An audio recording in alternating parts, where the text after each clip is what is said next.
शुरुआत उस रामधुन के साथ जिसे आवाज दी है जाने माने भजन गायक अजय याज्ञनिक ने।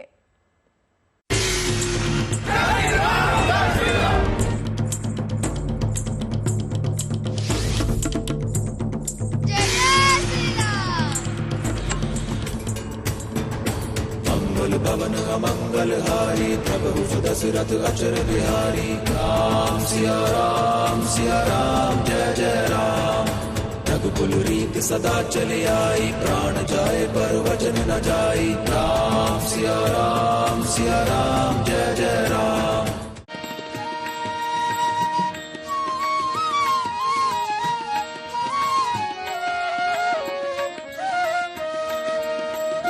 श्री राम बिना तेरा त्राण कहाँ। श्री राम बिना तेरा त्राण तू भटकता फिरेगा यहाँ से वहाँ। तू भटकता फिरेगा यहाँ से।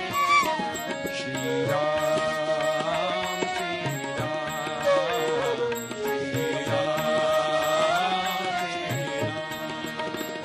श्री राम बिना तेरा त्राण कहाँ। श्री राम बिना तेरा त्राण तू भटकता फिरेगा यहाँ से वहाँ। तू भटकता फिरेगा यहाँ से वहाँ। श्री राम श्री राम श्री राम श्री राम।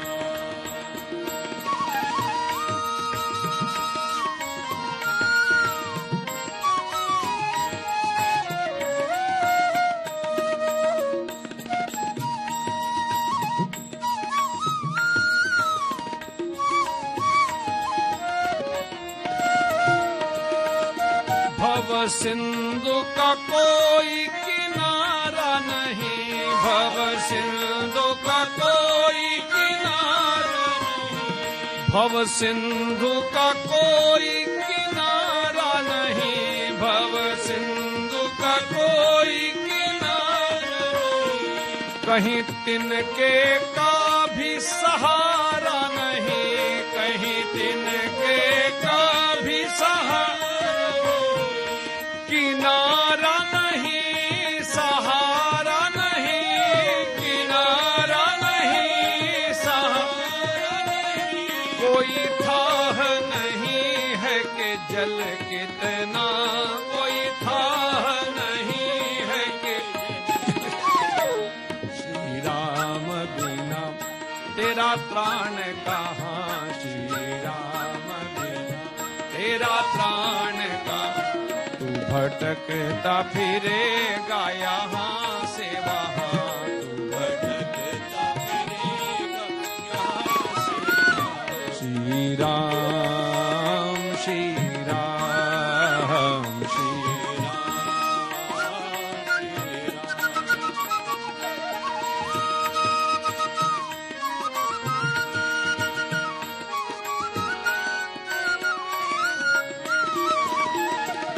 इस मेले में कोई भी तेरा नहीं। इस मेले में कोई भी तेरा नहीं। जहाँ चैन मिले वो बसेरा नहीं। जहाँ चैन मिले वो बसेरा नहीं। इस मेले में कोई भी तेरा नहीं। इस मेले में कोई भी तेरा नहीं। जहाँ चैन मिले वो बसेरा नहीं। जहाँ चैन मिले वो बसेरा नहीं। कोई तेरा नहीं बसेरा नहीं। कोई तेरा नहीं बसेरा नहीं। है वो कौन है वो कौन जिसे तू कहे अपना। है वो कौन जिसे तू कहे अपना। श्री राम बिना तेरा त्राण कहाँ। श्री राम बिना कोई तू भटकता फिरेगा यहाँ से वहाँ। तू भटकता फिरेगा यहाँ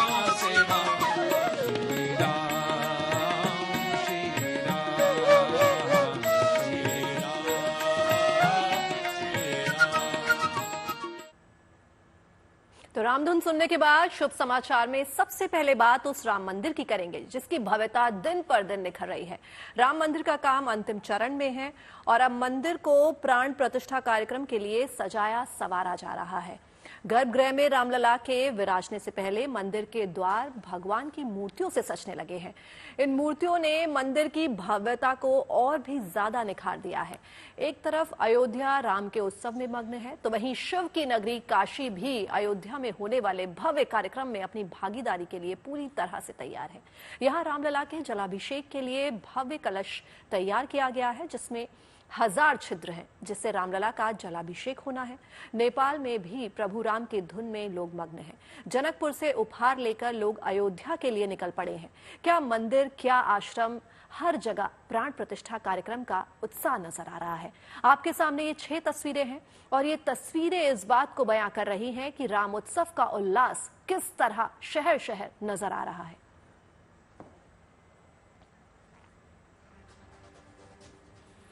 प्राण प्रतिष्ठा समारोह से पहले अयोध्या में राम जन्मभूमि मंदिर और शहर की सजावट का काम परवान चढ़ रहा है। साथ ही साथ शहर में ठोस सुरक्षा इंतजाम भी किए जा रहे हैं।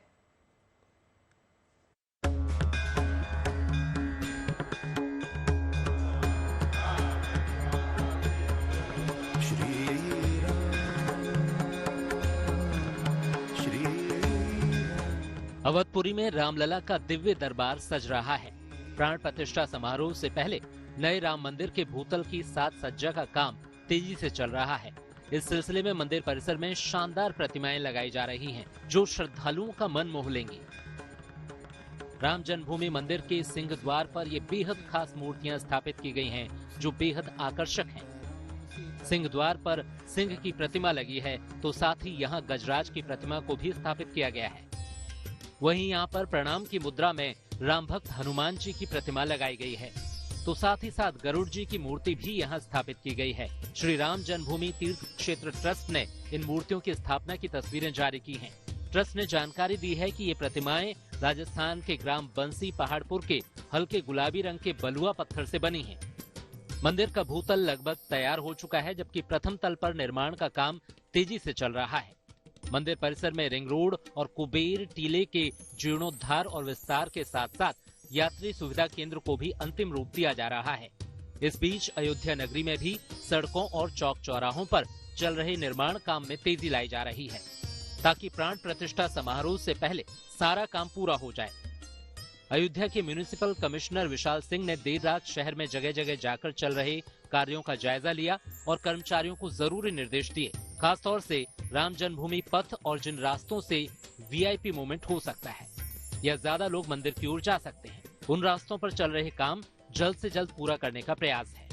मैं इतना कह सकता हूं कि हम लोगों का प्रयास है कि उस दिन अयोध्या अलौकिक दिखाई पड़े और आने वाले समय में जो यहाँ लोग आए उस दिन यहाँ पहुँचे, उनको अयोध्या की जो भव्यता है और जैसी अयोध्या प्रभु राम के समय में रही होगी उससे मिलता जुलता कुछ हम कर सकें, ये हमारा प्रयास है। और नगर निगम और विकास प्राधिकरण की तरफ से हम लोग पूरी तरह से इस बात के लिए तत्पर हैं कि लोगों की जो आध्यात्मिक अनुभूति है उसको हम लोग उसका चरमोत्कर्ष 22 तारीख को दे सकें।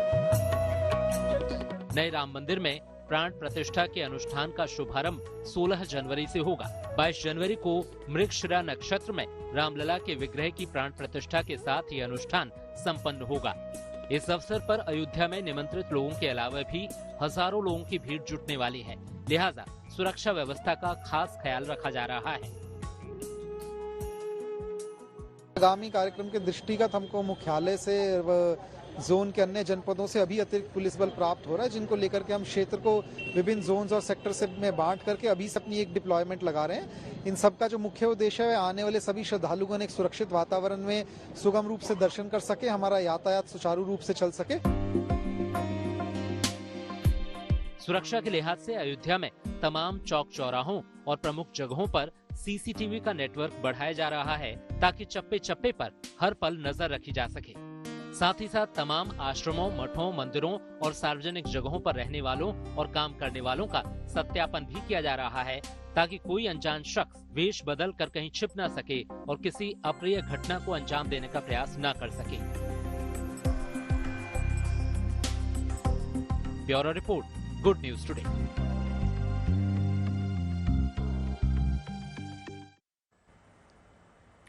भगवान श्री राम की प्राण प्रतिष्ठा के सुअवसर पर अयोध्या के साथ साथ पूरा देश राममय हो रहा है।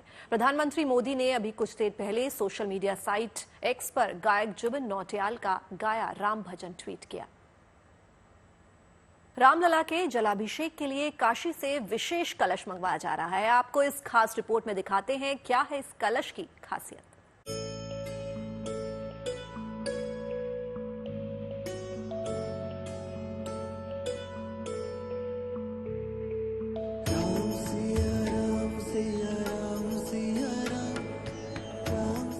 राम भक्तों और श्रद्धालुओं की सैकड़ों सालों की लालसा पूरी होने जा रही है।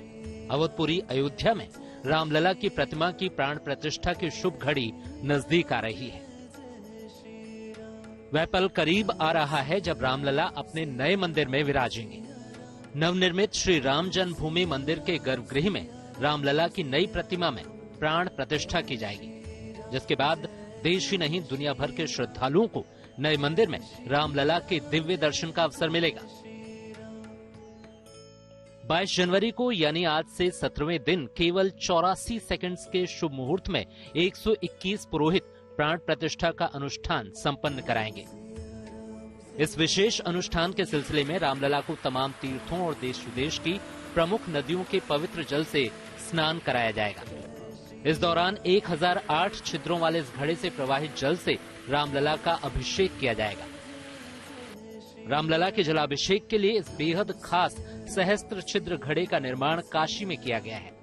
यहाँ के हुनरमंद हस्तशिल्पी लालू कशेरा ने इस अनोखे घड़े का निर्माण किया है, जिससे निकली जलधारा से रामलला का अभिषेक होगा। ये व्हाइट मेटल है, इस पे वर्किंग कर करके इसको बनाया जाता है और इसमें छिद्र कराया जाता है मशीन से। और ये अभिषेक प्रभु रामचंद्र जी के अभिषेक के लिए ये बना हुआ है एक पीस, इसी से अभिषेक जल अभिषेक होगा। रामलला की प्राण प्रतिष्ठा समारोह से जुड़े काशी के पंडित लक्ष्मीकांत दीक्षित के निर्देश पर हस्तशिल्पी लालू कशेरा ने घड़ा तैयार किया है, क्योंकि प्राण प्रतिष्ठा के अनुष्ठान में देवी देवताओं की प्रतिमा के जलाभिषेक का खास महत्व है। प्राण प्रतिष्ठा के लिए प्रतिमा को गंगा जल और पवित्र नदियों के जल से स्नान कराया जाता है। इसके बाद उन्हें नए वस्त्र धारण कराए जाते हैं। इसके बाद प्रतिमा को शुद्ध और स्वच्छ स्थान पर विराजित किया जाता है और चंदन का लेप लगाया जाता है। उनका श्रृंगार किया जाता है और मंत्रों का पाठ कर प्राण प्रतिष्ठा की जाती है।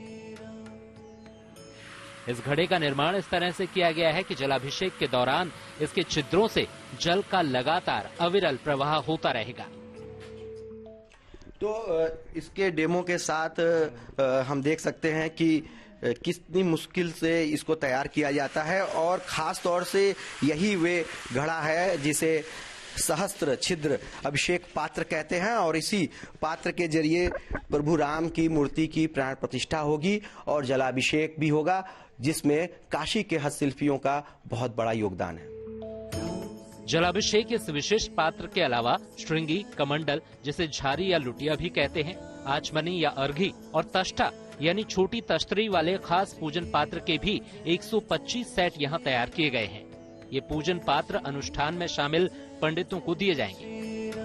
ये वेद के समय जो मंत्र पढ़ते हैं उसके समय ये उपयोग होता है। ये तष्टा और ये अर्घी और ये झारी, इसको झारी बोलते हैं, लोटिया भी बोलते हैं इसको। व्हाइट मेटल का है ये सिंगी है। अभिषेक रुद्री अभिषेक में भी काम आता है और प्रभु रामचंद्र जी के अभिषेक में भी ये लगेगा। काशी के हस्तशिल्पी रामलला की प्राण प्रतिष्ठा के लिए जरूरी सामग्रियों के निर्माण में लगातार जी जान से जुटे हैं। जलाभिषेक के लिए विशेष घड़े और पूजन पात्रों के निर्माण का काम 20 दिसंबर 2023 को शुरू कर दिया गया था। इन सामग्रियों को प्राण प्रतिष्ठा समारोह के लिए 10 जनवरी तक मंदिर ट्रस्ट को सौंप दिया जाएगा। Roshan Jaiswal, Varanasi, good news today. हर राम भक्त को 22 जनवरी की उस शुभ बेला का इंतजार है जब अयोध्या में रामलला की प्राण प्रतिष्ठा होगी। इस दिन देश के तमाम मंदिरों में भव्य आयोजन होंगे, दिवाली मनाई जाएगी। इतना ही नहीं, यूपी परिवहन की बसों में 22 तारीख तक राम भजन बजाए जाएंगे और अयोध्या ही नहीं पूरा यूपी राम भक्ति से सराबोर होगा। ओम श्री रामचंद्र कृपालु भजो मन हरण भव दारुणम नव कंजलोचन कंज मुख कर कंज पद कंजारुणम। ये लखनऊ के गोमती नदी के किनारे बने ऋषि आश्रम के छात्रों का उत्साह है। यहाँ भी प्राण प्रतिष्ठा महोत्सव मनाने की भव्य तैयारियां की जा रही हैं। यहाँ प्राण प्रतिष्ठा के शुभ अवसर पर स्वास्थ्य वाचन होगा, साथ ही भंडारे और दीपोत्सव की तैयारियां भी की जा रही हैं। बहुत ही हम लोग प्रसन्न है कि जो है राम मंदिर का निर्माण हो गया और भगवान श्री राम जी की स्थापना होगी, उनका पूजन होगा। उसी तरह हम भी अपने आश्रम में उनका पूजन करेंगे और दिव्य जो है दीपोत्सव मनाएंगे और जो है रामचरितमानस का पाठ करेंगे और हमारे गुरुजी यहाँ आश्रम में भंडारा करवाएंगे। यही सब कार्यक्रम हमारे। आप बताइए, बहुत छोटे से छात्र देख रहे हैं यहाँ पर, ये बताइए 22 को क्या है और आप तैयार हैं उसके लिए? बहुत सारे लोग आएंगे यहाँ पर। तैयार है, जैसे बहुत सारे लोग आएंगे तो फिर उनका स्वागत करेंगे और यहाँ पे रामचरितमानस का पाठ होगा। देश भर के तमाम मंदिरों में 22 तारीख को रामोत्सव मनाया जाएगा। गोमती किनारे पातालपुरी हनुमान मंदिर में भी इस अवसर पर विशेष तैयारी की गई है। इस दिन यहाँ महाबली को नया चोला चढ़ाया जाएगा, उनका विशेष श्रृंगार किया जाएगा। यहाँ स्थापित जगन्नाथ, बलराम और सुभद्रा जी की चल प्रतिमाओं को नाव में गोमती भ्रमण कराया जाएगा। पूरे मंदिर परिसर को दीपों से सजाया जाएगा। तो क्या तैयारी है आपके मंदिर में? यहाँ हमारा जय श्री राम, यहाँ पर तैयारी भव हम लोग बाबा का श्रृंगार करेंगे और उस दिन श्रृंगार होगा, बाबा को भव्य फूला चढ़ेगा, सब चीज होगी और हम शाम को नौका विहार करेंगे। जगन्नाथ जी महाराज है हमारे, नौका विहार होगा उनके, शाम को दीपोत्सव भी करेंगे। और दीपोत्सव जैसे हम लोग दीपावली धूमधाम से मनाते हैं, वैसे ही 22 तारीख को हम धूमधाम से पटाखों आतिशबाजी से रामलला का स्वागत और उनका प्राण प्रतिष्ठा की पूरी शाम को पूजा पाठ करेंगे। प्राण प्रतिष्ठा महोत्सव की उमंग महज मंदिरों और आश्रम तक सीमित नहीं है। जनमानस के उत्साह को देखते हुए योगी सरकार ने परिवहन विभाग को खास निर्देश दिए हैं। 22 जनवरी तक यूपी की सभी बसों में लगे पब्लिक एड्रेस सिस्टम में राम भजन बजाए जाएंगे। यानी राम नाम की गूंज से अयोध्या ही नहीं पूरा उत्तर प्रदेश महकेगा और इस शुभ अवसर पर राम भक्ति, आस्था और विश्वास की नई परिभाषा गढ़ेगा। लखनऊ में शिल्पी सेन और समर्थ श्रीवास्तव के साथ bureau report, good news today. तो दिल्ली एनसीआर सहित पूरा उत्तर भारत शीतलहर की चपेट में है। राजधानी दिल्ली में इन दिनों शिमला और नैनीताल जैसी ठंड पड़ रही है। कोहरे का आलम यह है कि सड़कों पर विजिबिलिटी कम हो गई है। जयपुर में घने कोहरे की वजह से गाड़ियां रेंगती हुई नजर आ रही हैं। कोहरे के चलते हवाई और रेल सेवाएं भी प्रभावित हुई हैं। कई विमानों को डायवर्ट किया गया है तो 1 दर्जन से ज्यादा ट्रेनें देरी से चल रही हैं। मौसम विभाग के मुताबिक अगले कुछ दिनों तक कड़ाके की ठंड और कोहरे से राहत मिलने की उम्मीद बिल्कुल नहीं है। वहीं दिल्ली की गुलाबी सर्दी का एहसास करने के लिए सड़कों पर पक्षी उतर आए हैं और अलीगढ़ में ठंड से बचने के लिए लोग अलाव का सहारा ले रहे हैं। तो इन 3 तस्वीरों में आप देख सकते हैं कि किस तरह से ठंड का प्रकोप लोग झेल रहे हैं। कहीं अलाव जल रहा है तो कहीं पक्षी जो हैं वो सड़क पर नजर आ रहे हैं।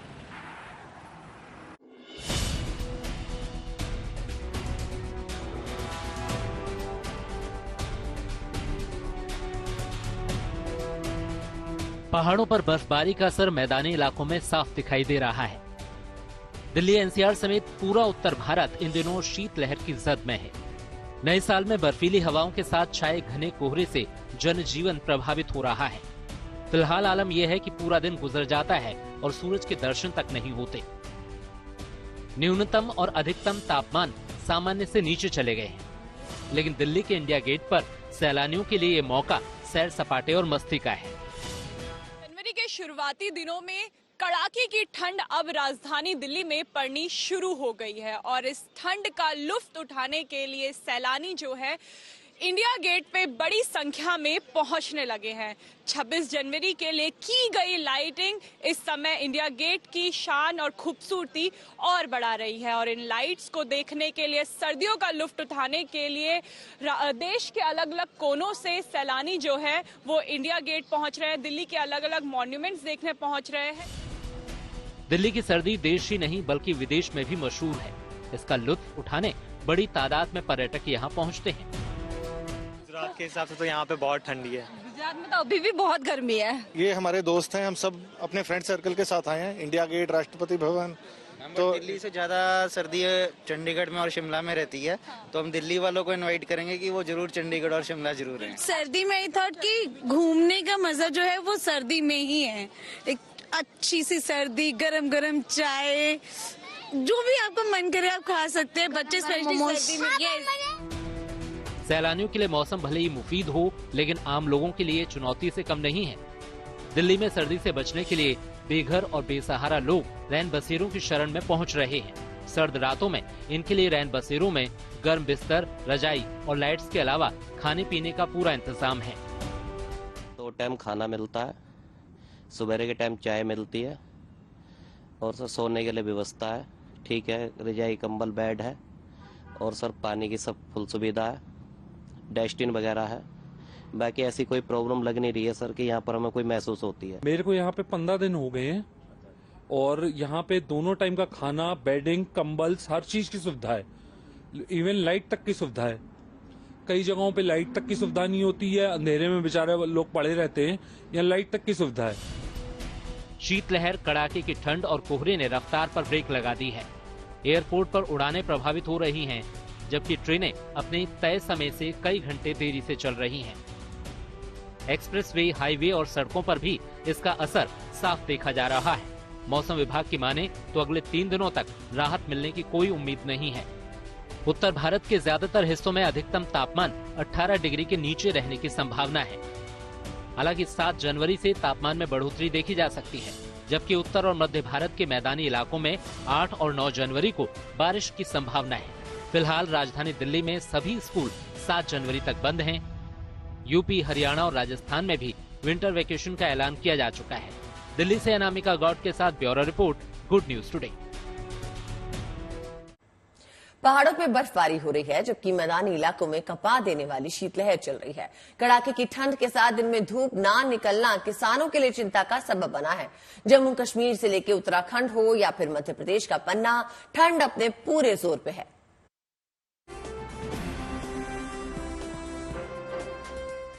पहाड़ों पर बर्फबारी का दौर जारी है।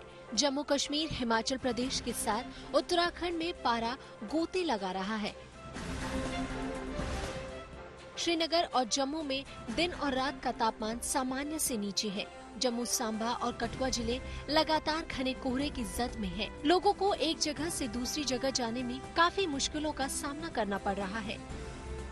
घना कोहरा है और विजिबिलिटी काफी कम है। हम अभी यहाँ थोड़ी देर पहले पहुंचे और हमें भी रास्ते में काफी दिक्कतों का सामना करना पड़ा, क्योंकि विजिबिलिटी काफी कम थी, ठंड काफी ज्यादा है।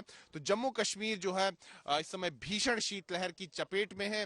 ठंड काफी ज्यादा बढ़ चुकी है। कश्मीर घाटी में पारा 0 डिग्री से नीचे है और जम्मू शहर की अगर हम बात करें तो यहाँ पर भी तापमान 5 से 6 डिग्री के आसपास है। ठंडी हवाएं चल रही है और खड़े होना भी यहाँ पर काफी मुश्किल हो रहा है। उधर उत्तराखंड के उधम सिंह नगर में भी पहाड़ी इलाकों में ठंड का प्रकोप फसलों पर भी दिखने लगा है। कोहरे के साथ चल रही सर्द हवाओं के चलते लोग घरों में कैद होने को मजबूर हैं। सड़कों पर फर्राटे भरने वाली गाड़ियों की रफ्तार थम गई है। आलम यह है कि दिन में भी वाहनों की हेडलाइट जलानी पड़ रही है। शीतलहर के साथ लगातार पड़ रहे कोहरे ने किसानों की फसल को प्रभावित किया है। आलू और मटर के साथ लाही की फसल पर संकट मंडरा रहा है, लेकिन गेहूं की फसल बोने वाले किसान खुश हैं। कोहरा भी काफी है इस टाइम और पब्लिक जो है घर से बाहर, मजदूर आदमी नहीं निकल पा रहे हैं ठंड की वजह से। कोहरा इतना है कि जो कि पास का भी नहीं दिख पा रहा है। सर्दी में कोई काम धंधा नहीं हो पा रहा है, घर से निकल नहीं पा रहे। पहाड़ से लेकर मैदानी इलाकों तक फिलहाल कपकपी यूं ही कायम रहने की उम्मीद है। गलन के साथ अभी ठंडी हवाएं आपके लिए चुनौती बनी रहेंगी। अगर जरूरी न हो तो घर से बाहर न निकले और पूरी एहतियात बरतें। जम्मू से सुनील भट्ट, उधम सिंह नगर से रमेश चंद्र के साथ गुड न्यूज टुडे। सरहद पर अपना बुनियादी ढांचा खड़ा करने में लगे चीन को भारत का करारा जवाब मिलने वाला है। भारत ने भी अब ऐसी प्रौद्योगिकी विकसित कर ली है जिससे ऐसी सड़कें बनाई जा रही हैं जिन पर भारी हिमपात के बीच प्रतिकूल माहौल में भी सरहदों पर आवाजाही रुकेगी नहीं। देखिए खास रिपोर्ट।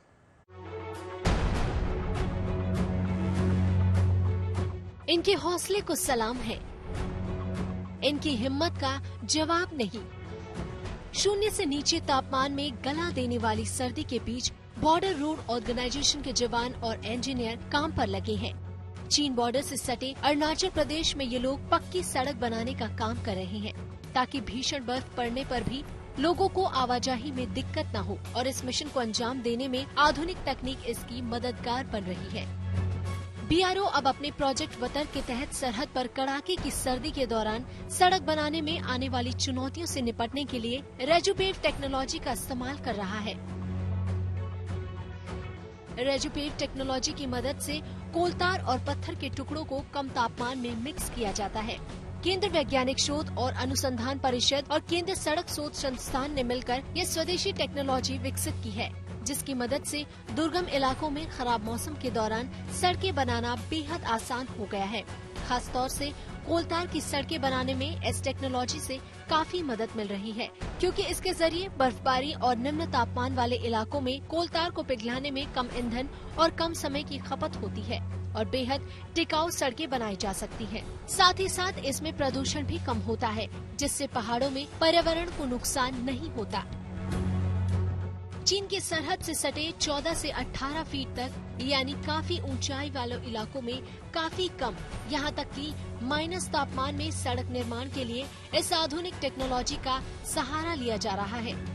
इसका इस्तेमाल दुनिया की सबसे ऊंची सेला रोड टनल और अरुणाचल में LGY रोड सेक्शन के निर्माण में किया गया है।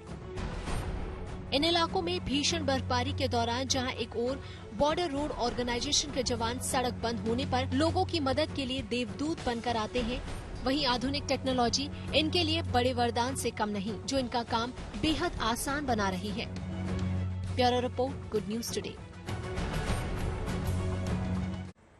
ओडिशा की चिल्का झील में इन दिनों प्रवासी परिंदों की बहार है। खास बात यह है कि इस साल पिछली बार के मुकाबले यहां ज्यादा प्रवासी पक्षी आए हैं। देखिए रिपोर्ट।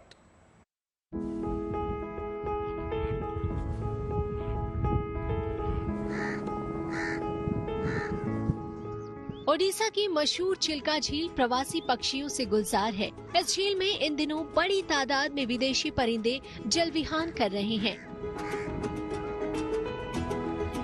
देश विदेश से आए सैलानियों के लिए ये परिंदे आकर्षण का बड़ा केंद्र है।